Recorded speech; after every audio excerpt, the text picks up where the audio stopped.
Scorpio, it's not about intensity, it's not about mystery, it's about a choice you make every day without realizing you're choosing. And by the end of this video, you'll understand why you've never been able to live the way the other 11 signs live, and why, deep down, you never wanted to. You've probably heard this before. Scorpio is the intense sign. The dangerous sign, the one that keeps secrets, the unforgiving one, the one that feels too much. That's the version that's left to explain you in an internet sentence. But there's a question almost no one asks. Why do you feel so much? Not the intensity itself, but its origin. Because intensity doesn't arise by chance. It's born from someone who at some point decided that feeling little was dangerous. That surrendering lightly was the same as surrendering blindly. Have you noticed how you never do anything halfway? Not love, not anger, not silence. That's not temperament, it's architecture. Something inside you learned early on that the world is only safe when it's understood to its core. And understanding to its core, for you, was never about curiosity. It was about survival.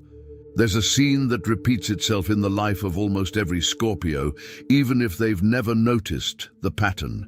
It's the moment when someone gets close, starts to trust, starts to open up, and you, without saying a word, begin to observe. Not with malice, with an ancient, almost animal instinct that asks, is this real, or is it just another pretty version of something that will hurt me later? This question swirls inside you even before you decide whether to trust. And that's where the first misconception about Scorpios lies. They say you distrust others. That's a lie. You distrust your own willingness to believe. Imagine an old lock, one of those that only opens if you turn the key all the way slowly, feeling each metal prong engage. If you force it quickly, it jams. If you only turn it halfway, it won't open. You are that lock. You're not made to open easily, but when you do, you open completely, without any reservations. The problem is that almost no one has the patience to turn the key slowly. And so you learn to lock it before anyone else even tried. This mechanism has a name, even if you've never heard of it that way. It's called anticipatory protection. You don't wait for the pain to happen to protect yourself. You protect yourself beforehand, calculating the possible damage, shielding the weak point before anyone knows it exists. That's why Scorpio seems too strong to be hurt, when in reality it's the sign that fears being hurt the most of all. The strength you show isn't an absence of fear. It's fear so well managed that it's become armor. And here lies a contradiction that almost no one taught you to name. You, who so fear exposing yourself, are the same one who needs, more than any other sign, to be truly seen. Not seen on the outside, not seen on the polite surface you show to the world, seen on the inside, in the layers you yourself avoid looking at head-on. There is a specific kind of loneliness that only those who are like this know, the loneliness of being admired for the mask and never recognized for the face. You've probably felt this before. That strange feeling of being surrounded by people and yet feeling absolutely alone. Because no one there got close enough to see what's really going on inside you. And the most curious thing is that, most of the time, it was you who kept that distance. Not because you didn't want company, but because deep down, a part of you still doesn't trust that anyone could stay after seeing everything. There's a small detail that betrays this mechanism all the time, even if no one notices. It's the way you test people without warning them you're testing them. A casual comment, a deliberate silence, a small distance created on purpose just to see who comes after you and who disappears. You don't do this as a game. You do it because, somewhere in your memory, you learned that those who are real stay, and those who are fleeting give up at the first sign of effort. And every time someone passes the test, a part of you relaxes a little.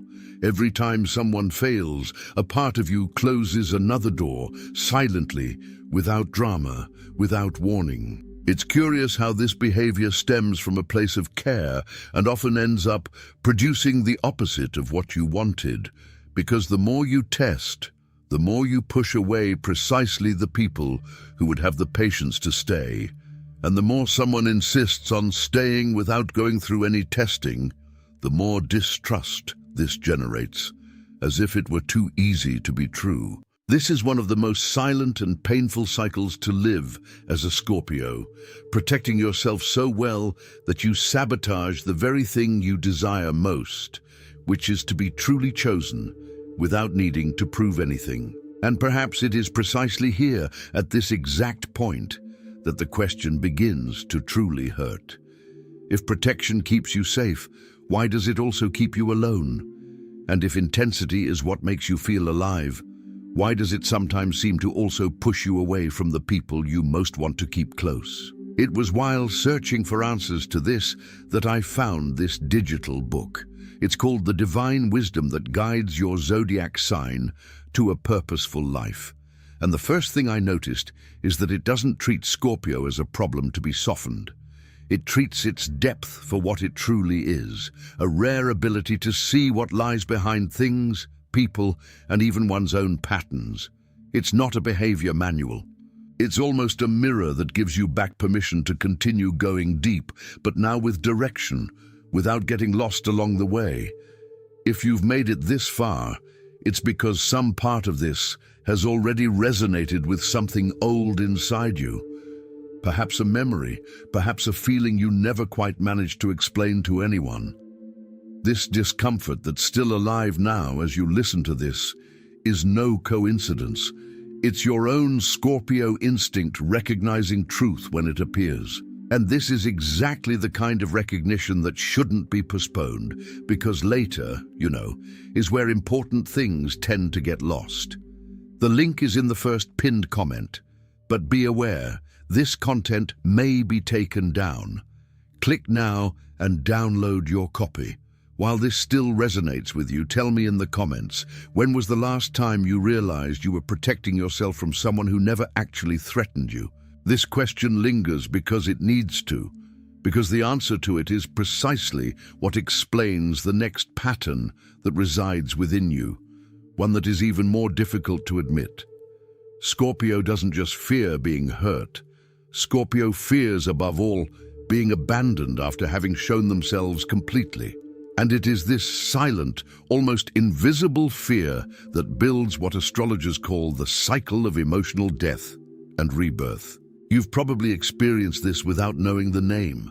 A relationship, a friendship, a phase of life that at some point ceased to make sense. And instead of trying to fix it little by little, something inside you simply ended it all at once. No middle ground, no negotiation, no drawn-out ending that other signs usually experience.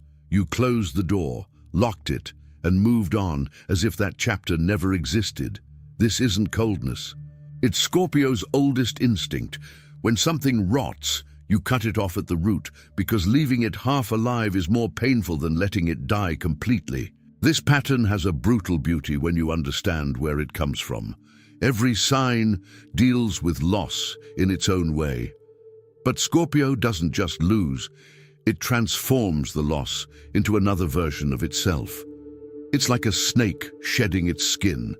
It doesn't vanish, it doesn't disappear. It simply leaves behind what no longer fits it and emerges from its old shell, still wet, still vulnerable, but undeniably new. The difference between you and someone observing from the outside is that no one sees the process. They only see the old skin on the ground and the new version already ready, as if it hadn't hurt at all to get there. And here's the paradox no one told you. This ability to start over from scratch, this almost supernatural strength of reconstruction, only exists because before it comes a fall that most people wouldn't even survive. Scorpio is the only sign of the zodiac associated simultaneously with death and healing, not by chance, because you only learn to truly heal after going through the kind of pain that most people avoid their entire lives, only looking at it from afar. There is also a silent ritual that almost every Scorpio practices without naming it: anticipatory grief. Even before a relationship truly ends, you've already begun, somewhere in your mind, to say goodbye. You've already imagined the end, felt its pain, prepared to survive it, long before any real sign that it was going to happen. It seems pessimistic, but it's not.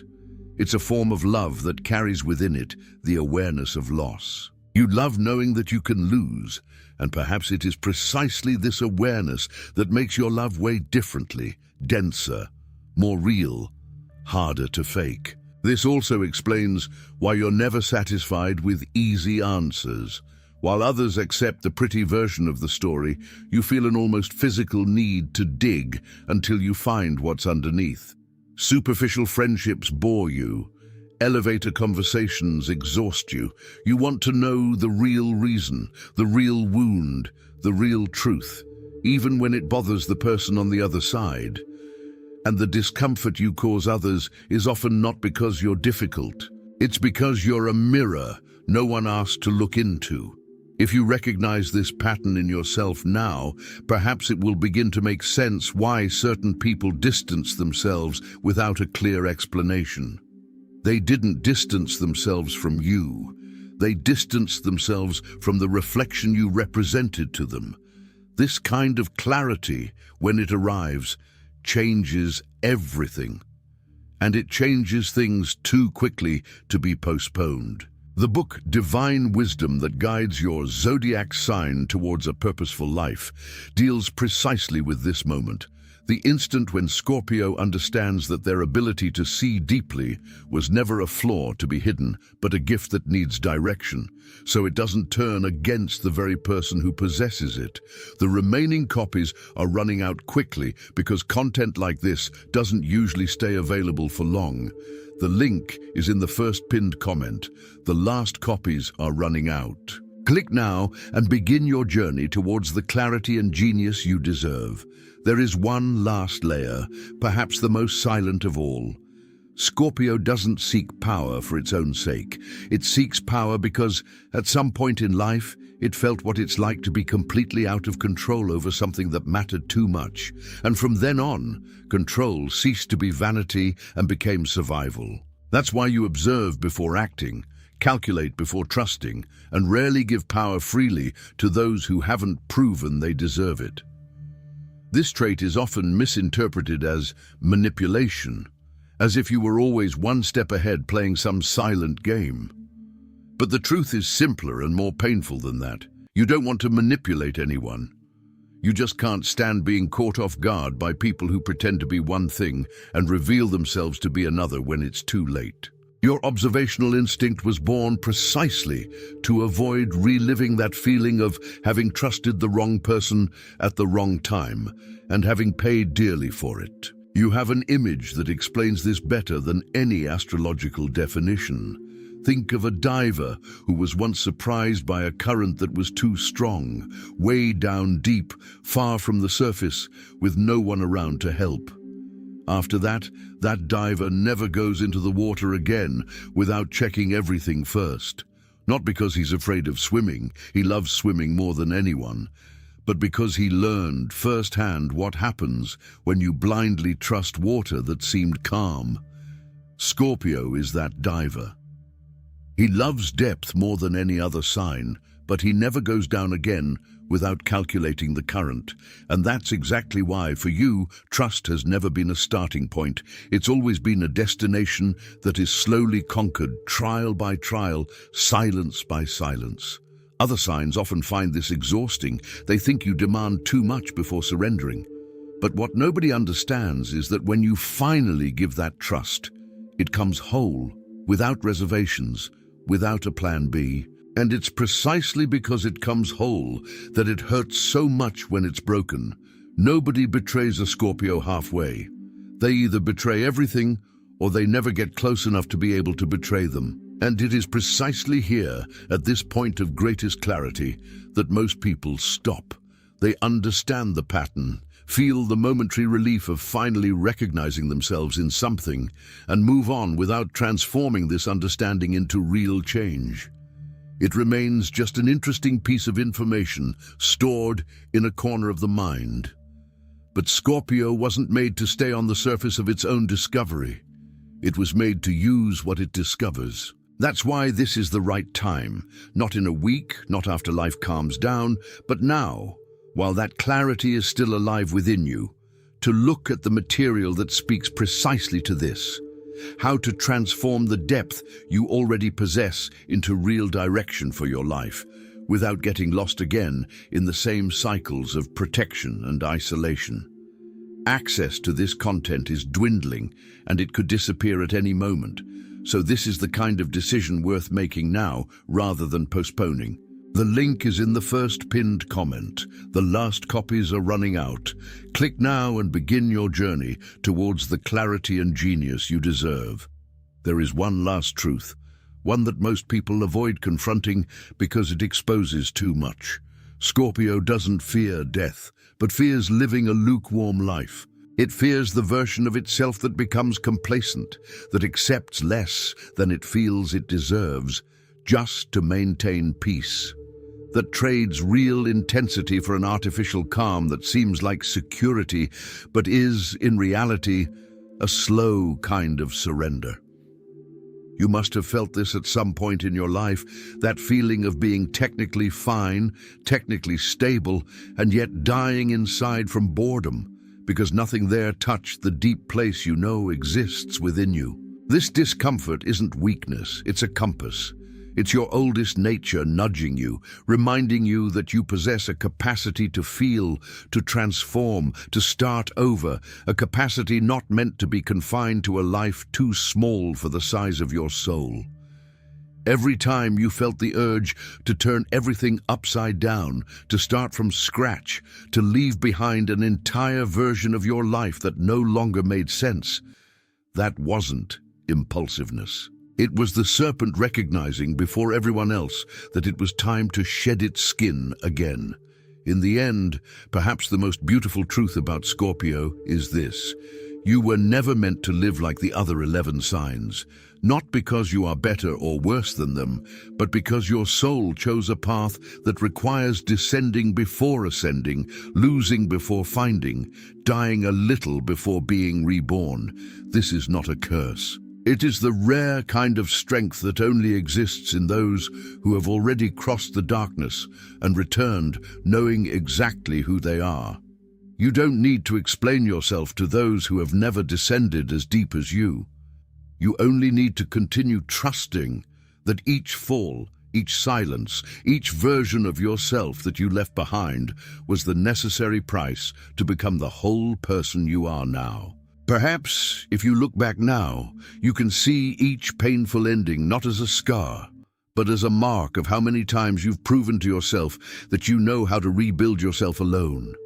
No one else in the Zodiac carries this proof the way you do, and that's why, even on days when feeling so much seems too exhausting, there's a quiet strength within you that knows, with a certainty that needs no words, that you will always get through it. You always have, and that in the end has never been a flaw. It has always been your most silent power.